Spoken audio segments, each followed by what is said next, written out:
우리를 위로하시니 감사합니다. 큰 은총 받은 사람으로 우리를 세우시고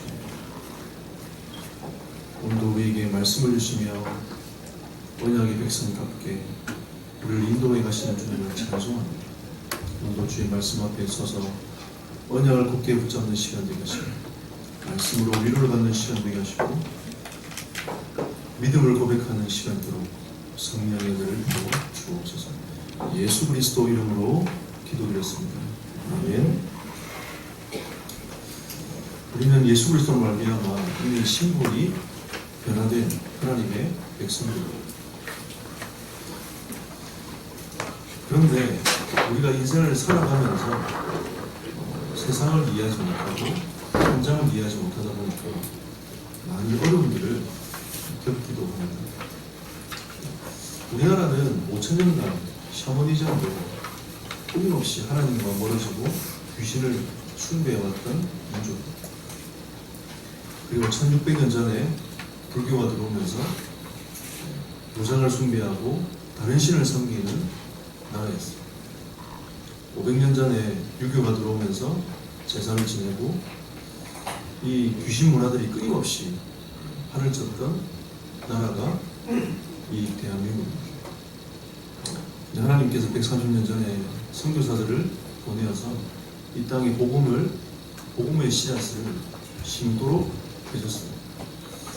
그런데 하나님이 우리나라를 축복하셔가지고 지금까지 쭉 이어져 왔지만 점점 이 복음이 힘에 가져가는 시대가 되지 않습니다. 라고 생각이 들어요. 이 복음보다 다른 것이 앞서 있는, 하나님보다 다른 것이 앞서 있는 시대가 아닌가라는 생각이 듭니다.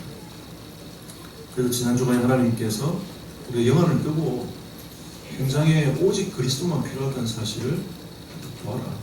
너에게 필요한 것은 오직 성령 충만이니라 하고 말씀을 주셨습니다.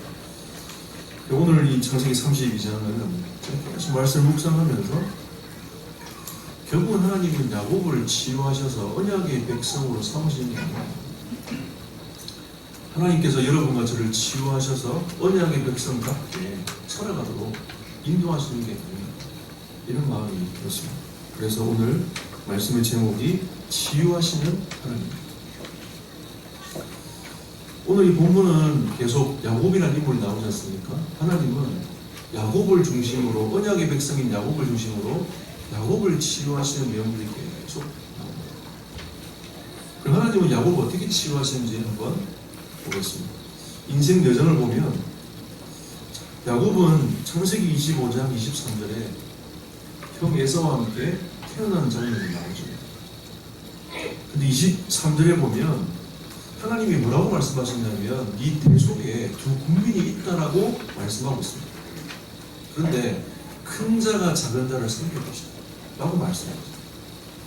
이 말은 하나님은 야곱을 통해서 하나님의 언약을 이루어갈 것이다 라는 언약이 이미 태 속에서부터 하나님은 그렇게 작정하시고 야곱을 이끌어 가시기를 원하셨던 거죠. 근데 야곱은 어떤 삶을 살아갑니까? 인본질서, 그리고 장자의 명분을 빼앗습니다. 그 팥죽 한 그릇으로 넘어간 에서도 문제지만 이미 축복을 받은 야곱인데도 야곱은 그 형에게 그 장자의 축복을 빼앗아 오기 위하여 머리를 쓴 거죠. 평상시의 삶을 쳐다봤습니다. 에서는 성격이 급하고 또 뭔가 빨리빨리 해야 됩니다. 그 성격을 노린 거예요.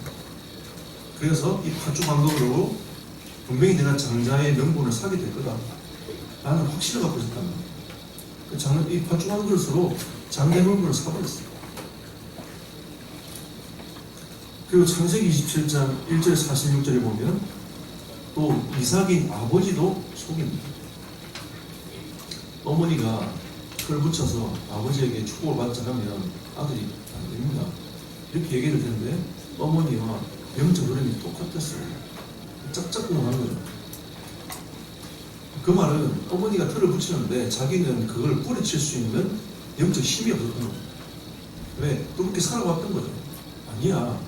하나님께서 나를 축복하셨다는 거죠.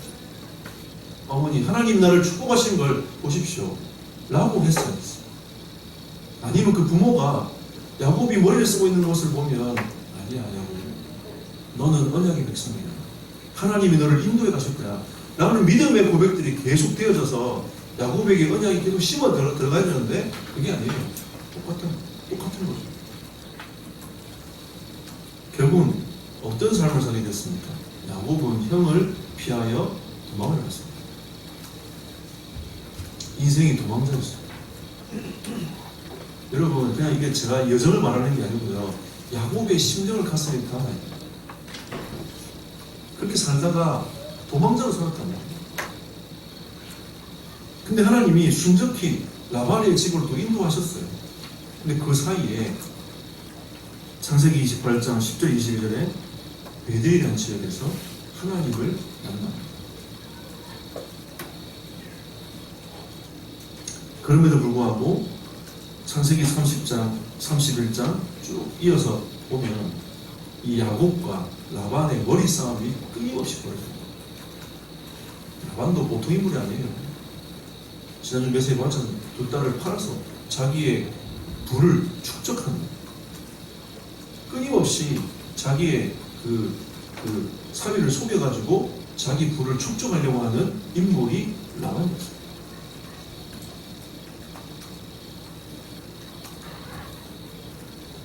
그리고 창세기 31장 17절 42절 또 라반에게서 도망을 합니다.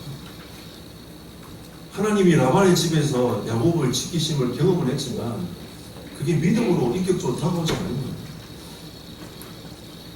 라반의 집에서 도망을 합니다. 도망하는데도 하나님께서 지키시죠. 이 언약의 백성이 무엇이란데 하나님이 지키시고 보호하십니다. 그렇게 머리를 쓰고 인본을 쓰는데도 하나님은 야곱을 보호하십니다. 마지막까지는 가지 않도록 하나님이 계속 보호하시는 겁니다. 생명을 지키시고 재산을 지키시고 하나님이 계속 보호하십니다.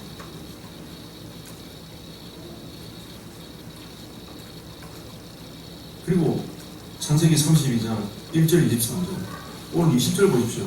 또 너희를 말하기를 주의 종 야곱이 우리 뒤에 있다 하라 하니 이는 야곱이 말하기를 내가 내 앞에 보내는 예물로 형의 감정을 푼 후에 대면하면 형이 혹시 나를 받아 주리라 하며 이 머리 쓰는 게 끊임없이 그래서 오늘 성경 줄 읽었지 않습니까?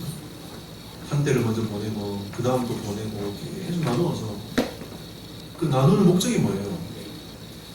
에서의 마음을 바꾸기 위해서였던 거예요.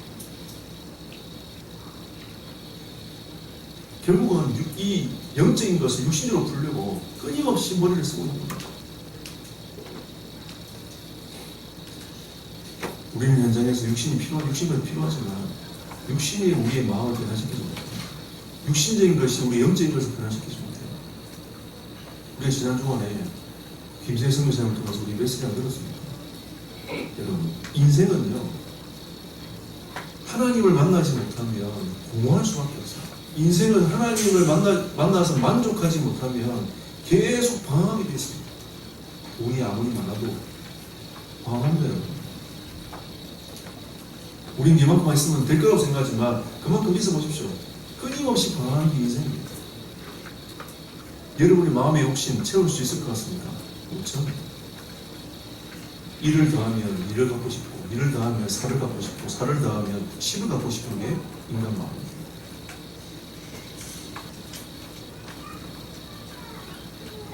하나님은 야곱의 인생을 치유하기 위해서 계속 이끌어 가십니다. 하나님은 베델이라는 시간을 주셨고 오늘 분이라는 시간을 주셨습니다. 하나님은 야곱의 영적인 부분, 근원적인 부분들을 하나님이 완전히 치유하기 위해서 분해의 시간을 하나님 주십니다. 그래, 이 아무리 해봐, 아무리 머리 써봐, 안 되는 거 네가 나중에 깨닫게 될 거야. 계속. 야곱의 인생을 하나님이 보고 계십니다. 또 지키시고, 또 보고 계시고, 또 지키시고, 베델의 시간을 주셔가지고 주셨는데도 야곱이 깨닫고 하나님 앞에 온전히 드리지 못하니까 또 하나님이 지키시고 보호하시면서 야곱의 시간표를 기다린단 말이에요. 그 시간표가 있다고 했습니다. 저는 여기서 여러분, 우리는 좀 깨달을 게 필요해요. 저도 마찬가지 아닙니까? 저도 하나님이 저를 치유해서 저를 만들어가신 시간표가 있습니다. 지금까지 있었고 앞으로도 있을 거고, 하나님은 여러분 개개인을 치유하시는 시간표 속에서 여정을 쭉 이끌어 가시는 겁니다. 누구는 베델의 시간표 앞에 있을 거고, 누구는 버니엘의 시간표 앞에 있을 거예요. 아니면 누구는 하나님이 지키고 계시는 그 인본주의 속에 있을 수 있습니다. 근데 분명한 사실은 무엇입니까? 언약의 백성은 하나님께서 치유해 가십니다. 이게 하나님께서 오늘 우리 주신 메시지예요. 우리가 우리 성도들을 쳐다보면서 어떻게 쳐다봐야 됩니까? 너 왜 그래? 이게 아니에요. 하나님께서 그 사람이 언약의 백성이 맞다고 한다면 하나님께서 지금도 여정으로 그를 치유해 가시고 만들어 가시는 시간표다라는 걸 볼 수 있어요. 그러면 하나님 우리 공동체도 마찬가지 아니겠습니까? 하나님께서 우리 공동체를 바꾸어서 하나님의 계획을 이루어가게 하실 거다 라고 하는 게 이 속에서 하나님이 주신 메시지입니다. 야곱을 치유하시니까 내 마음대로 살아야지, 이게 아닙니다.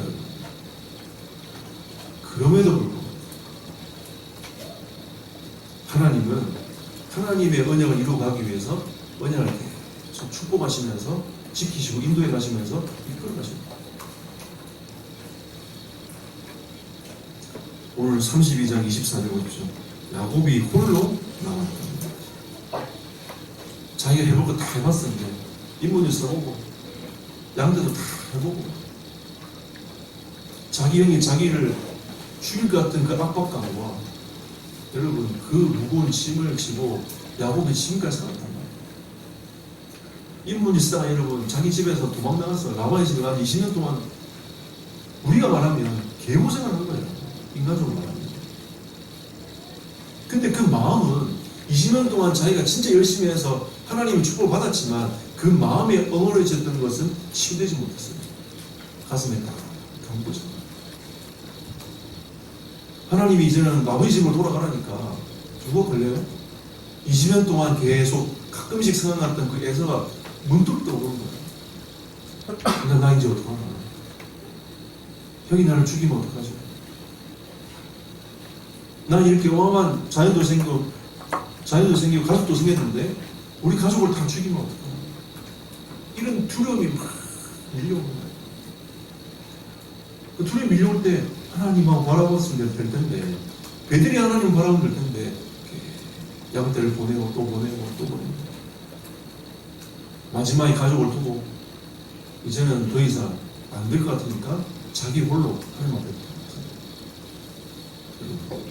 이게 시간이에요.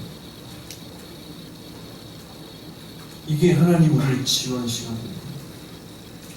홀로 되는 그 시간, 여러분 그게 축복입니다. 하나님을 바라볼 수 있는 절호의 찬스입니다. 하나님이 여러분에게 어마어마한 응답과 축복을 주시는 절호의 찬스입니다. 하나님이 안 되면 아니면 안 된다는 것을 야곱이 이제 깨닫게 됩니다. 자기가 다 해보고 안 되니까 이제 주님밖에 하나님밖에 바라볼 분이 없구나. 홀로 그래서 창세기 32장 25절에 자기가 야곱을 이기지 못함을 보고 이 천사와 싸움한단 말이에요. 진짜 못 이기겠습니까? 야곱이 이제는 자기 인생 하나님이 축복하지 않냐면 내 인생 지금 이 시간 하나님이 바꾸지 않으면 안 된다는 것을 알고 매달린 겁니다. 여러분 많은 목사님들이 여기서 철야 기도가 나갔다고 이렇게 해요. 철야 기도에 보면 야곱이 밤을 새어 하나님을 바라보고 기도했다. 이게 또 잘못되면 그냥 무조건 부르짖으면 하나님 응답하신다라고 착각을 하게 되는 거예요. 그게 아니라 야곱이 하나님 말고는 답이 없는 거예요. 홀로 섰어요.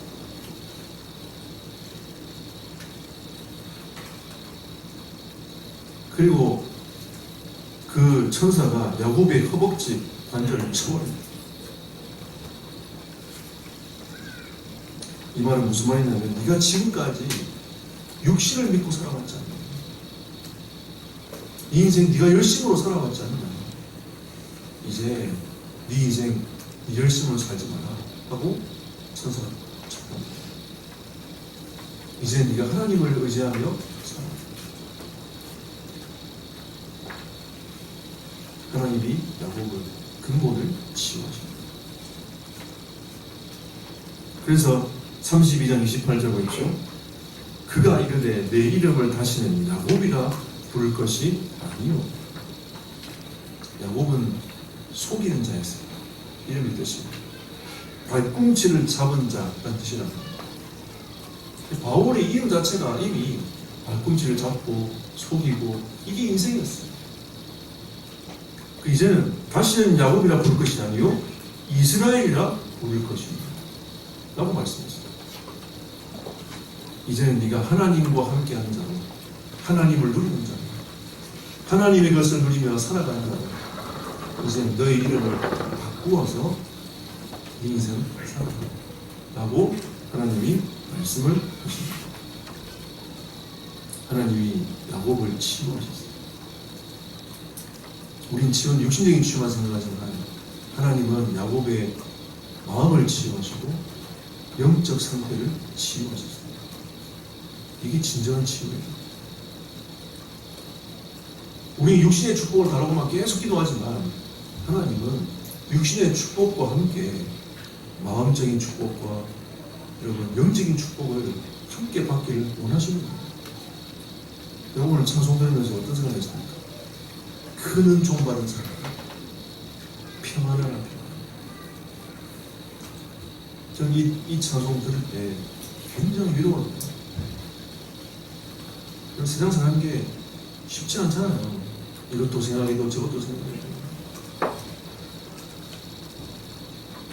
근데 우리가 이 땅에 살아가면서 나그네 생을 살아가면서 하나님이 우리에게 말씀하십니다. 큰 은총 받은 사람과 평안하다. 그 말 자체로 제가 위로가 돼요. 오늘 저는 무슨 찬송하는지 몰랐어요. 오늘 모에서 딱 들어와서 가만히 있는데 위에서 찬송 연습하는 소리가 막 들리는 거예요. 어떻게 내 마음을 알았지? 이러면서 제가 모현실로 들어갔어요. 앉아가지고 여러분도 저와 같은 마음을 느끼게 했으면 좋겠다 싶어서 제가 카톡에다가 악보를 올렸습니다. 묵상하고 오시면 좋겠다. 제가 오늘 녹음됐습니다. 다시 올려드릴게요. 하나님이 우리에게 주시는 이 영적인 치유를 맛보고 살아가도록 하나님이 여러분과 저에게 오늘 말씀하고 계십니다. 여러분 진정으로 영적인 것과 마음적인 것과 육신적인 것까지 치유되어지는 은혜의 주관이 되시기를 예수 이름으로 축복합니다. 그래서 하나님 두 번째 우리를 치유하기 원하시는 하나님을 우리는 만납니다. 하나님의 십자가로 우리 인생 모든 문제를 해결하셨습니다. 이사야 53장 5절 6절에 약속하셨던 이 은혜가 십자가를 통해서 이루어졌어요. 그가 찔림은 우리의 허물을 인하며 그가 상함은 우리의 죄악을 인하며 그가 징계를 받으면 우리가 평안을 입고 그가 채찍에 맞음으로 우리가 나음을 입었는데 그 예수 그리스도께 우리의 모든 죄악을 담당시키십니다. 우린 더 이상 죄의 굴레에 빠지지 말고 죄의 종로로 하지 말고 하나님의 자녀답게 살아라. 그리스도께 십자가에서 인생의 모든 문제를 끝내버렸어요. 아멘. 얼마나 감사합니까? 주님이 마지막 말씀할 때 저 이 고백 앞에 머무르 있을 때 너무 감사하면서 눈물이 나요. 이렇게 주님이 그토록 기다리셨던 그 사건이 십자가 사건인데 예수님께는 고통이었지만 우리에게는 어마어마한 축복의 시간이거든요. 응답의 시간인 겁니다. 저는 어느 날 고난주간을 내가 슬퍼하고 내가 그 고난에 참여하는 그런 시간이 아니라 하나님께 감사하고 영광을 돌리는 나는 고난주간이 되겠다. 오늘 하나님은 저에게는 그렇게 깨닫게 하시더라고요. 제가 옛날에 고난주간에 금식도 해보고 그랬거든요. 제가 그렇게 다 깨닫고 나서는 금식에 대한 생각을 아예 접어버렸어요. 원래 금식을 못하지만 나는 진짜 이 고난주간에 하나님께 최고의 영광을 돌리겠다. 이 십자가의 의미를 가지고 내가 그 의미를 가지고 하나님께 감사하고 영광 돌리는 나의 인생이 되지 않겠냐. 그래서 하나님 우리에게 과거에는 멸망한 자여 마귀의 종이었지만 이제는 택하신 족속이요. 아멘. 왕 같은 제사장이요. 여기서 아멘 하셔야 돼요. 거룩한 나라요. 하나님의 소유된 백성. 이게 우리에게 감격이 막 밀려와야 됩니다. 더 이상 죄의 종로로 하지 않고 하나님께서 우리를 하나님의 백성으로 부르셨구나. 이게 가슴에 벅차요.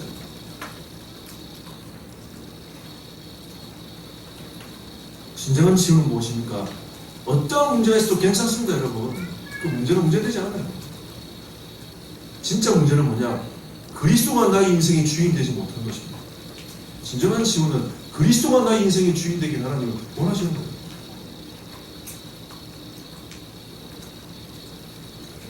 오늘 아침에 우리 부활 집사한테 연락을 받고 강의가 입원했다. 제가 그 얘기 딱 들은 순간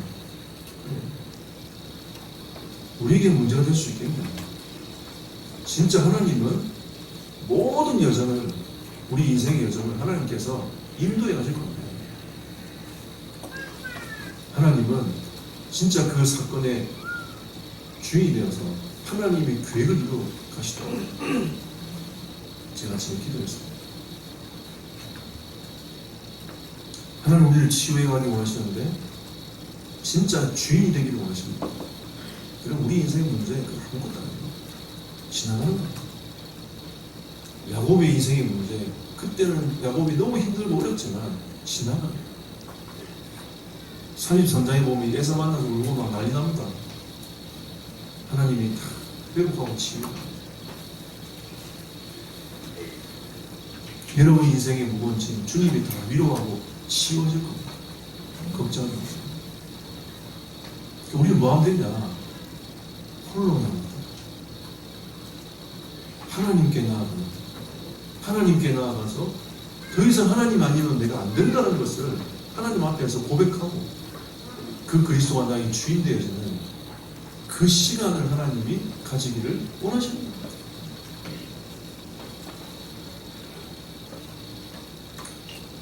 그래서 갈라디아 2장 20절을 잘 알고 계시지 않습니까? 그리스도가 여러분의 주인 되고 나고 여러분을 속에서 그리스도와 함께 사시기를 원하십니다. 여러분, 그리스도께 여러분 인생 주인으로 내어드리는 분이엘의 역사가 있기를 예수 이름으로 축복합니다. 그리고 고린도후서 5장 17절에 우리는 이제 새로운 피조물로서 삶을 살아가는 겁니다. 여러분 하나님 자녀 아닙니까? 어려움 있으면 기도하고, 그죠? 간구할 것을 하나님께 당당하게 얘기하고, 하나님 그거 주십시오 얘기하고, 그리고 하나님 자녀답게 살아가는 겁니다.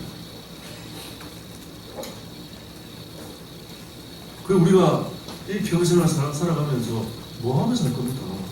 맨날 갈 때마다 내 인생이 왜 그런가 자책하다가 여러분 살면 너무 억울해요. 우리가 부끄러운 구원을 받으면 안 됩니다. 하나님이 우리에게 주시는 이 축복을 가지고 믿음으로 써야 돼요. 그게 하나님 원하시는 겁니다. 결론. 그래서 여러분이 믿음으로 써야 돼요.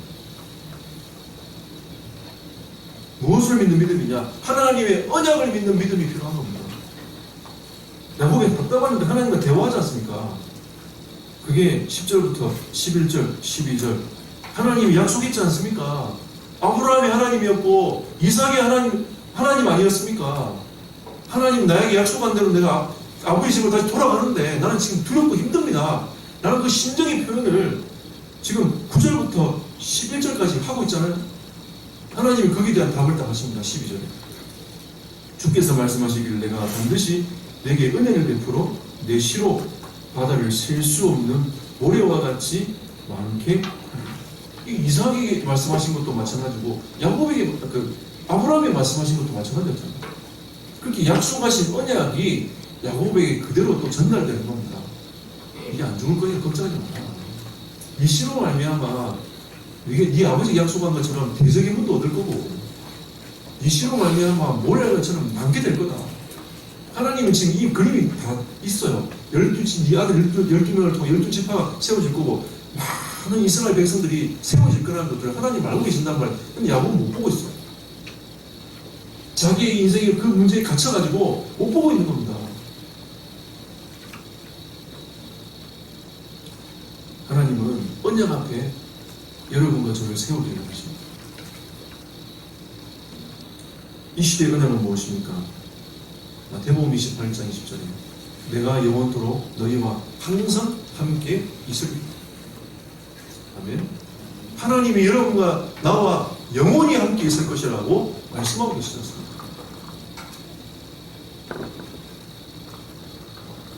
이게 언약이에요. 영원토록 함께 할 것이다. 그리고 우리는 하나님의 나라를 누리는, 하나님의 나라를 이루어가는 삶을 살아가도록 하나님이 여러분과 저에게 믿음을 요구하십니다. 여러분, 우리는 지금 사도행전 1장 1절, 1장 3절, 1장 8절 얘기를 굉장히 많이 하고 살아갑니다. 1장 1절은 대충 알아요. 누가가 데오빌로에게 먼저 쓴 누가복음이구나. 누가복음의 핵심은 예수가 그리스도라는 메시지가 아닙니다. 그래서 1장 1절을 예수는 그리스도라고 얘기하는 겁니다. 1장 3절에 보면 하나님 나라에 대한 얘기가 아니라 하나님 나라의 일에 대하여 예수님께서 말씀하고 있는 겁니다. 하나님 나라는 예수님 자신입니다. 그게 하나님 나라입니다. 그러면 하나님 나라의 일을 말씀했다는 것은 예수님께서 이 땅에 오셔가지고 메시아적 역할을 어떻게 감당하셨는지에 대하여 저희들에게 계속 설명을 하고 계시는 거예요. 예수님이 어떤 일을 하셨습니까? 회개하라, 천국이 가까웠다 라고 세례요한부터 시작해서 예수님이 오셨단 말이에요. 오신 이후에 예수님은 끊임없이 죄사함과 복음에 대해서 설명을 계속 했어요. 쟤네들이 뭐라고 말씀했죠? 나를 따라오라, 내가 너에게 사람을 남겨오고 예수께서 말씀하셨어요. 내가 곧 길이요 진리요 생명이요 나로 말미암지 않고는 아버지께로 오잖아.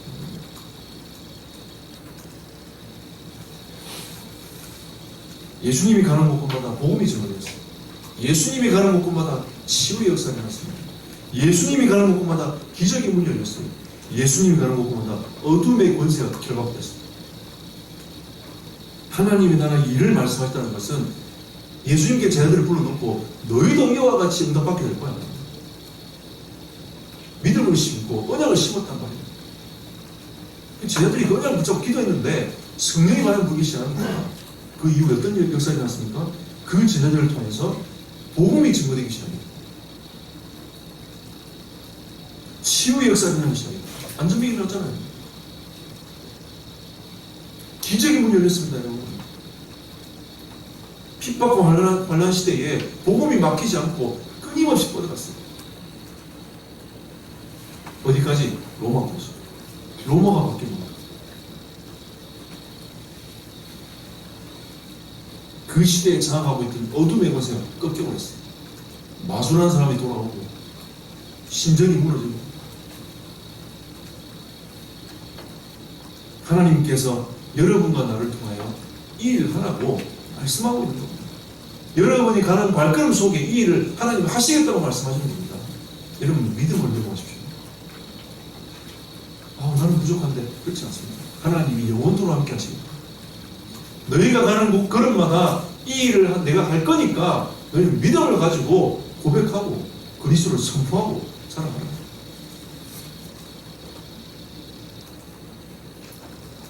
주님은 반드시 오실 겁니다. 요즘 뉴스를 보니까 주님 오실 날이 얼마 안 남은 겁니다. 저는 두 마음이 들어갑니다. 수많은 사람이 죽고 고통을 당하니까 안타까운 마음이 들었어요. 또 한 마음은 주님이 오실 날이 얼마 남지 않았고 어서 오시면 좋겠다. 어서 오시면 좋겠다. 이 마음이 좀 여러분 세상에 미련이 있으시죠? 저는 별로 없어요. 주님께 갔으면 좋겠다는 마음이 제 진짜 많아요. 근데 아무리 봐도 아직 5천 종족이 남았고 복음은 증거되기 아직 멀었는데 근데 요즘에 가만히 보니까 주님이 오실 것 같다 이런 마음이 들 만큼 지금 계속 시대의 문제가 일어나고 있어요. 제게는 세상을 바라보면서 아프지만 한 마음으로는 주님 오실 날을 바라보죠.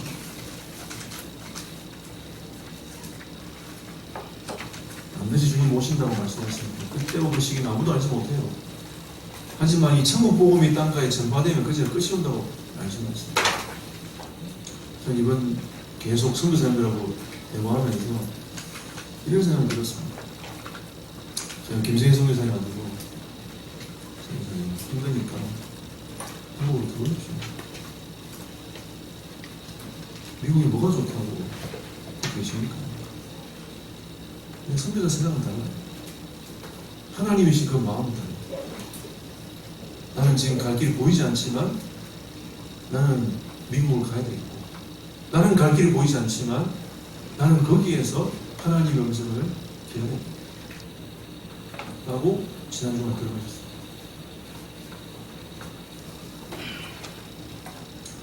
그런 선교사님들이 계시기 때문에 주님 오실 날이 가까웠다. 또 저는 그 생각이 들더라고요. 그래 맞아.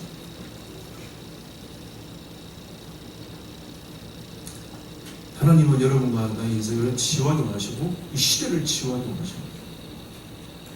여러분 이번 주간에 야곱을 바라보시고 우리를 치유하신 하나님을 바라보시며 시대를 치유할 하나님을 바라보셔서 믿음을 회복하고 하나님답게 살아가는 은혜의 성도들이 되시기를 예수님으로 축복합니다. 합심으로 기도하겠습니다. 말씀을 생각하시면서 하나님 나에게 오늘 하나님의 은혜로 채워주사 참된 치유를 경험하며 치유의 역사를 이루어나가는 나의 현장이 될 수 있도록 성령의 은혜를 구원합니다. 이 시간 함께 합심으로 기도하도록 하겠습니다. 주님 은혜 감사합니다. 하나님의 성령께서 역사하시고 하나님의 손으로 교회를 잡아주시고 주의 이름으로 주님이 채우시고 부족한 점을 세워주시고 하나님 나를 치유하시고 신을 치유하는 나를 사랑하시고 우리를 치유하는 나를 사랑하시고 나를 치유하시는 하나님을 바라보며 믿음을